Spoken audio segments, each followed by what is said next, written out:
The shield isn't just metal. It's a promise. You stand alone on the frozen plateau of Svalbard, 300 miles above the Arctic Circle, while a blizzard tears through the pitch-black night. The wind screams at 80 miles an hour. Your boots sink deep into the ice, but you don't step back. Across the cracked glacial ridge, 50 yards away, stands something that shouldn't exist. It isn't a man, and it isn't a mortal soldier. It's an ancient entity of primordial iron and black storm light, towering 9 feet tall, wielding a hammer forged before the stars were cold. Your radio is dead. Static crackles in your earpiece. Cold and empty. Help isn't coming. The Avengers are half a world away, trapped in an orbital lockdown you couldn't wait for. The perimeter base behind you houses 6 nuclear warheads, and this ancient god has come to rip them open to reignite a war forgotten by time itself. You tighten the leather strap around your forearm. The leather bites into your skin, familiar and grounding.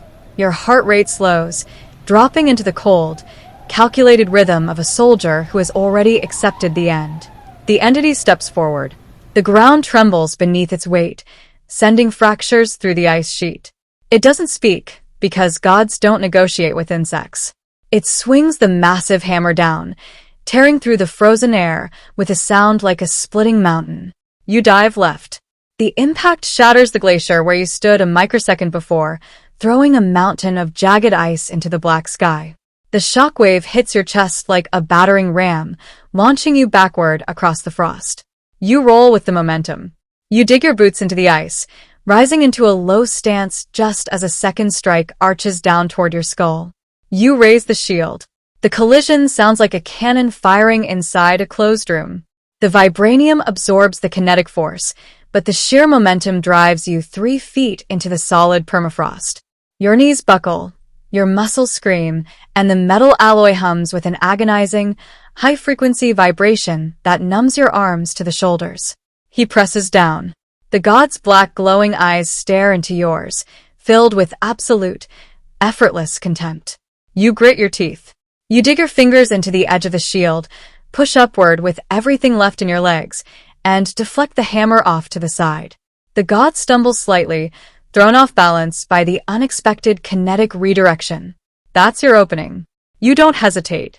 You launch yourself forward, delivering a brutal 3-strike combination directly to his chest plate. Right hook, left elbow. A spinning back kick powered by 70 years of combat instinct. Each hit feels like striking a solid block of titanium, but you don't stop moving.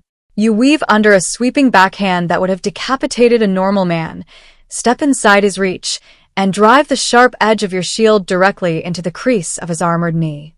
The entity roars in anger. A wave of dark arc energy detonates from his body, throwing you 50 feet through the air.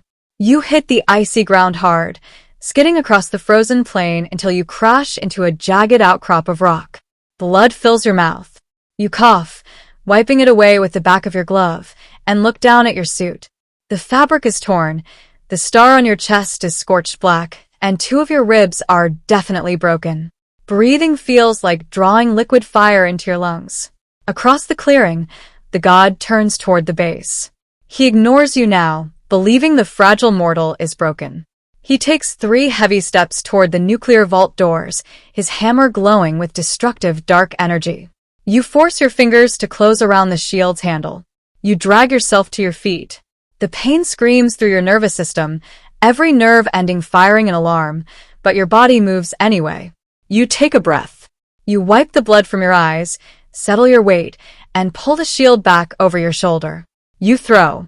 The shield cuts through the screaming blizzard like a razor, spinning so fast it becomes a blur of silver, red, and blue.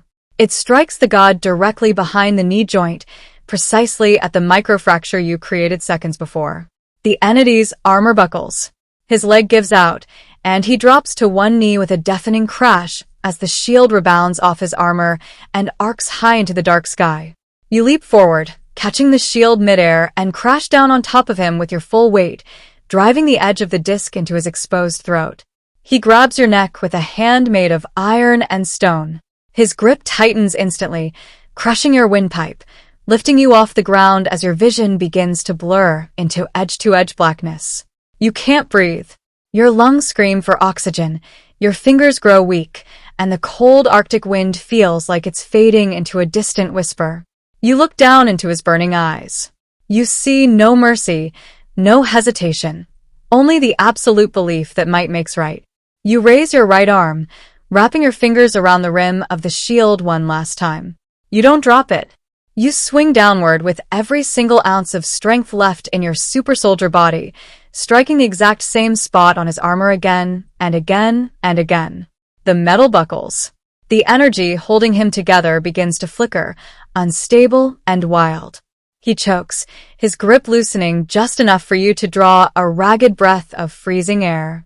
You twist out of his grasp, land on the ice, and drive the shield up under his chin with a final, blinding upward strike. The shockwave shatters the remaining ice sheet beneath both of your feet. The god collapses, his dark light fading into cold gray ash as he crashes face first into the freezing sea below. You stand alone on the edge of the abyss. The blizzard rages around you, washing the soot and blood from your uniform. Your breath rolls out in thick, white clouds into the quiet dark. Your body is broken, your shield is scorched, and the radio in your ear is still emitting dead static. You pick up the shield and slide your arm back into the strap. The shield isn't just metal. It's a promise.